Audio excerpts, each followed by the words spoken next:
Hello there, it's a great day to be out and about. Today I'm at the Liberty Hill Cemetery in Lebanon, Connecticut. We're going to be checking out a couple pretty special graves. One in particular of a Captain Sluman Gray, a good old New England whaling ship captain.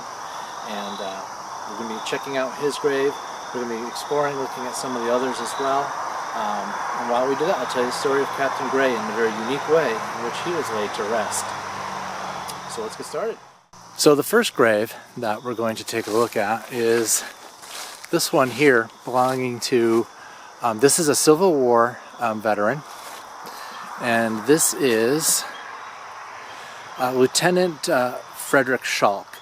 And Frederick Schalk was born in June 6, 1838, and he died in the hospital at Fredericksburg. I'm trying to get this so you can read it. In Fredericksburg, Virginia, on May 21st, 1864, from wounds received in the Battle of the Wilderness on May 6. So, Lieutenant Schalk here looks like he was from Company F, 14th Regiment, CV, maybe that's cavalry. I'm not sure if I'm reading that right. I apologize if I'm not. But he was obviously a Civil War veteran, fought and died in the Civil War, so we thank him for his service, as we thank all of our veterans who served.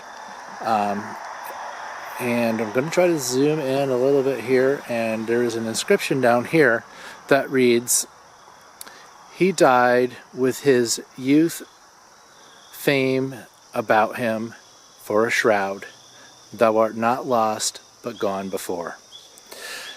And on the sides of the, we'll move over here, and you can see on the sides over here, whoop, these are the battles that he was in. The Battle of Bull Run, Fredericksburg, Charlottesville, and Gettysburg. And then on the other side, as we continue to move around, we can see the rest of the battles that he was in, which were the Battle of Bristow Station, Mine Run, Morton's Ford, and Wilderness. And of course, Wilderness is where he eventually passed away.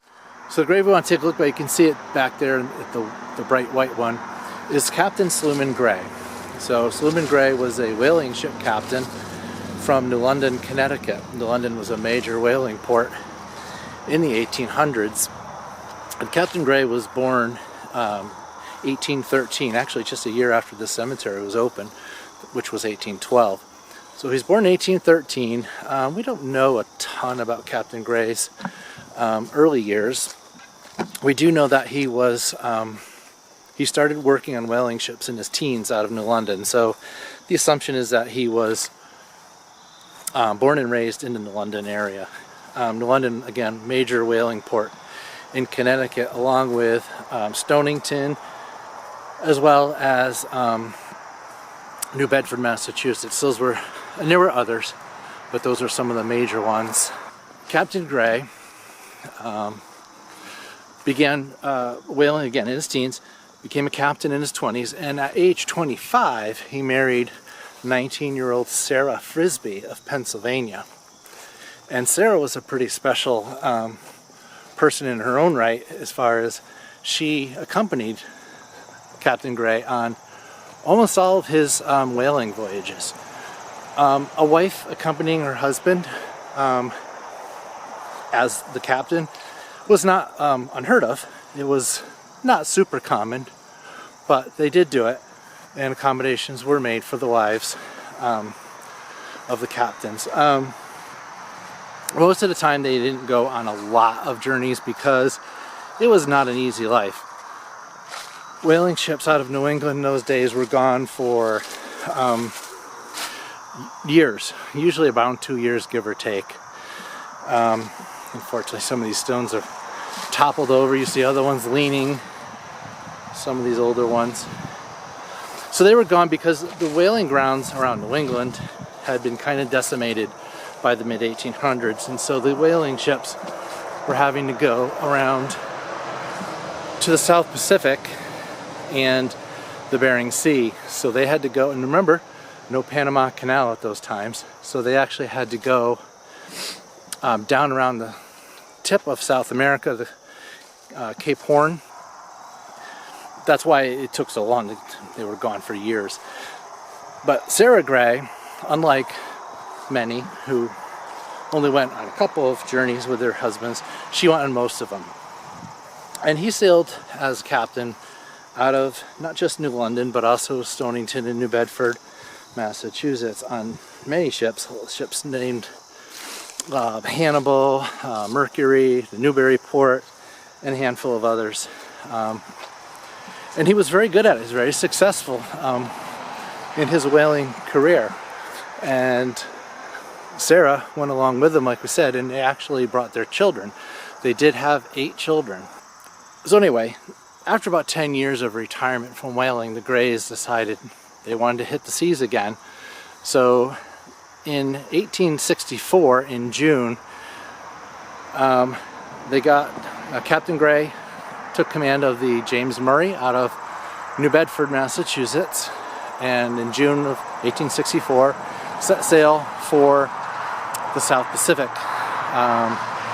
And after about 9 months at sea, they were near the island of Guam. And this is where the story of Captain Gray, there's 2 stories about what happened to him. Initially, the story was that he encountered, that the James Murray, the ship he was captaining, encountered the Confederate raiding ship Shenandoah. Now this was near the end of the Civil War, and actually they did encounter the Shenandoah, and the war had actually just ended. But they were in the South Pacific, and while the captain of the Shenandoah was Commander Waddell, he had heard rumors that the war had ended, but he wasn't sure. He couldn't get confirmation of that, and he wasn't going to stop performing his mission, which was raiding Union ships, until he had confirmation that the war had ended. So he was going to continue to carry out his duties. And the story originally was that Captain Gray was killed doing battle. He died from injuries sustained doing battle with this Confederate raiding ship.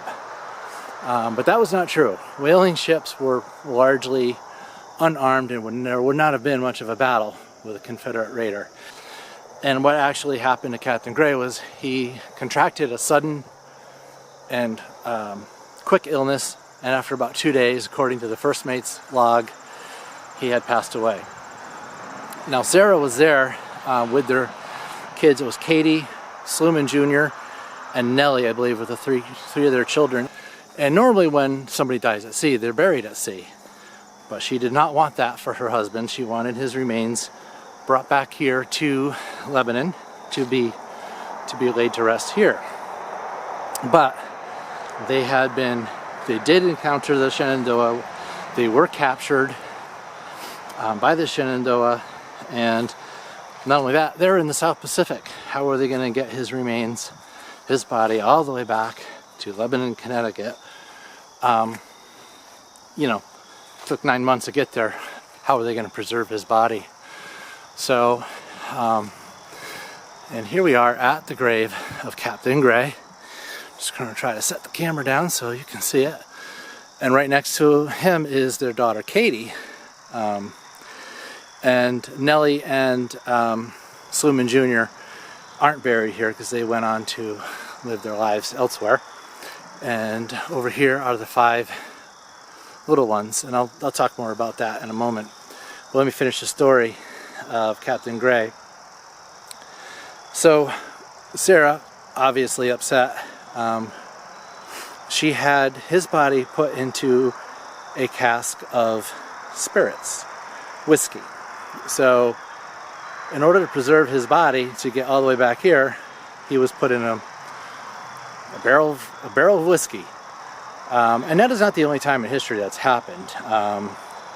Horatio Nelson, Admiral Horatio Nelson of the British Navy in 1805 or thereabouts, was killed at the Battle of Trafalgar, which I believe was against the Spanish Armada. And that was not that far from England, but they still put his body in a barrel of rum for the transport back to England. However, he was removed from the barrel of rum, put into a casket, and buried. Captain Gray was not. Probate records show that Sarah Gray paid $11 to have her husband's body taken from when they arrived back in New Bedford, transported from New Bedford here to Lebanon. Captain Gray is buried right here behind that stone here in Lebanon, Connecticut, in a whiskey barrel. So that is pretty unique. Again, Horatio Nelson transported in a whiskey barrel, but buried in a casket. Captain Gray buried in the barrel of whiskey.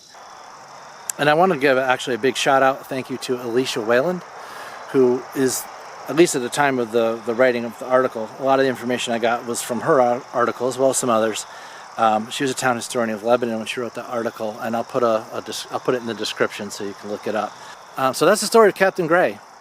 Not killed in battle, but was buried in a whiskey barrel right here. So this is Captain Gray's, and you can see the anchor and the words "my husband," because Sarah had this erected for him when they got back.